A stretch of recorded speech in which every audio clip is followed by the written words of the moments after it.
orang Jawa 2024 ini semakin punah. Jangka Jayabaya atau sering disebut ramalan Jayabaya adalah ramalan dalam tradisi Jawa yang salah satunya dipercaya ditulis oleh Jayabaya, Raja Kerajaan Kediri. Raja Jayabaya, pemimpin kerajaan Kediri yang berjaya pada tahun 1135 hingga 1157. Ia merupakan keturunan dari Prabu Airlangga. Jayabaya dikenal sebagai sosok yang kerap kali membuat prediksi masa depan. Terdapat salah satu ramalan Jayabaya yang menerawang tentang kejadian yang bisa benar terjadi di masa depan. Salah satu ramalan tentang masa depan dari para orang Jawa yang belum terjadi hingga saat ini adalah wong Jowo kari separo, atau juga bisa diartikan sebagai orang Jawa tinggal setengah. Secara harfiah, populasi orang Jawa memang bisa saja berkurang akibat berbagai macam faktor yang ada di muka bumi ini. Pada mulanya, Pulau Jawa memang dihuni oleh orang Jawa. Dalam perjalanan waktu, orang dari luar mulai masuk ke Pulau Jawa. Jika mengikuti kata ramalan, penduduk asli akan tergeser hingga akan tinggal separuhnya. Ternyata, bisa jadi ramalan itu bukan hanya melihat dari kuantitas manusia Jawa, melainkan melihat kualitasnya. Sementara itu, seorang ahli spiritual yang akrab dipanggil Gus Rofik ungkap maksud dan fakta dari ramalan Jayabaya yang berbunyi, wong Jowo kari separo, Cino Londo kari sajodo. Ya, pada suatu saat nanti kalau kita tidak hati-hati, ya orang Jawa ini akan tinggal separuh, ujar Gus Rofik. Manusia kan ada unsur dohir batinnya. Ia ketika orang Jawa atau orang Nusantara ini nanti unsur dohirnya akan menguat, makanya dia hanya tinggal separuh, imbuhnya. Yang dimaksud unsur dohiriah ini adalah karena orang Nusantara banyak tergantung pada teknologi, dan unsur dohir berhubungan dengan raga dan akal. Gus Rofik juga menjelaskan, kalau di saat kita nanti terjebak oleh unsur dohiriah ini, wong Londo sudah mencuri ilmu dari orang-orang Nusantara ini. Mereka, wong Londo, masih satu jodoh. Dohir batin mereka mulai mengolah seperti itu.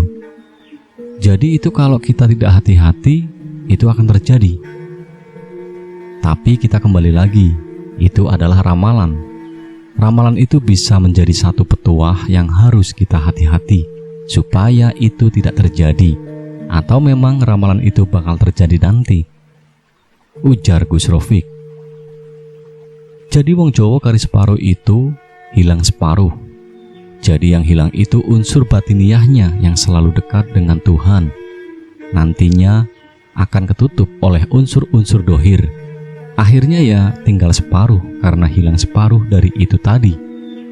Jelasnya, Gus Rofik menjelaskan kalau yang hilang tinggal separuh itu bukan penduduk atau orang-orang di Nusantara ini.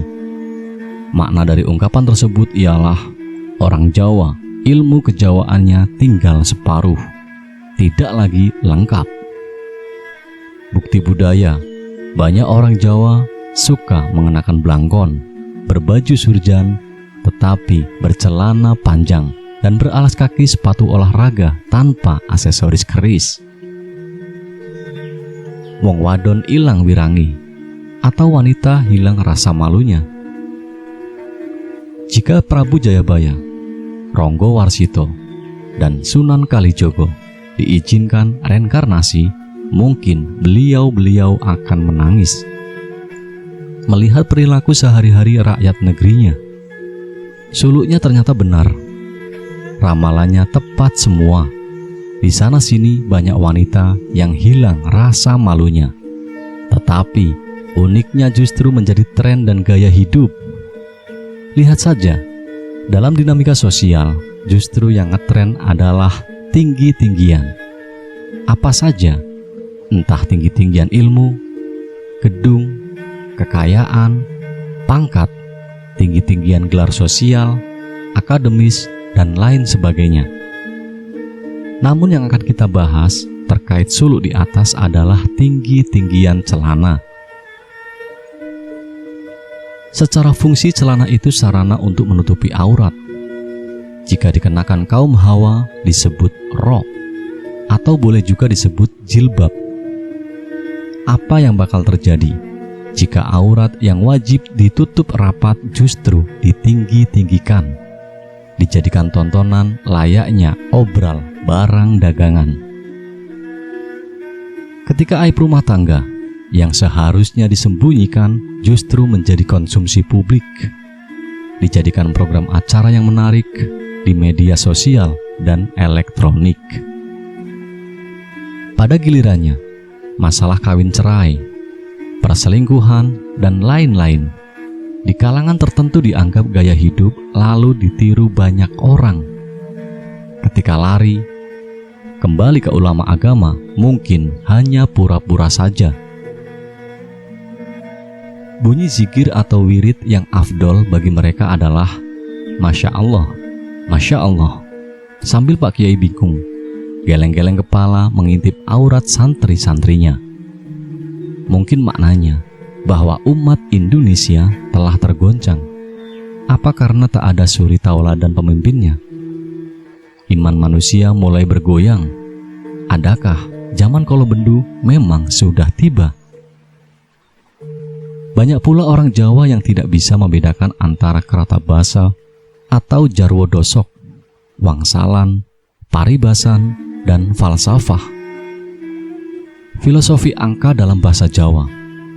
Sebenarnya jarwo dosok atau yang lazim disebut dengan kerata basa, tetapi karena ilmu kejawennya tinggal separuh, maka disebutlah itu filosofi angka. Suatu contoh, penyebutan angka 11 atau 11, rolas sampai 19, menggambarkan bahwa anak pada usia tersebut sudah mulai mengenal welas atau kasih sayang, cinta lawan jenis. Penyebutan angka selikur atau 21 diartikan sebagai linggih kursi. Usia selikur dianggap bahwa seumuran itu manusia udah punya kedudukan atau pekerjaan. Berikutnya penyebutan angka selawe atau 25 yang diartikan seneng lanang wedok. Maknanya insan umur selawe saatnya berjodoh. Berikutnya penyebutan angka 50 atau 50 yang diartikan seneng nganggo iket. Maknanya suka mengenakan tutup kepala untuk keperluan beribadah. Dan penyebutan yang terakhir, angka sewida atau 60 diartikan sebagai sejatine wis wayahe tindak. Maknanya sudah tiba waktunya untuk menghadap Yang Maha Kuasa. Dan masih banyak contoh yang lain. Karena ilmu kejawennya tinggal separuh, maka jarwo dosok dianggap ajaran filsafat.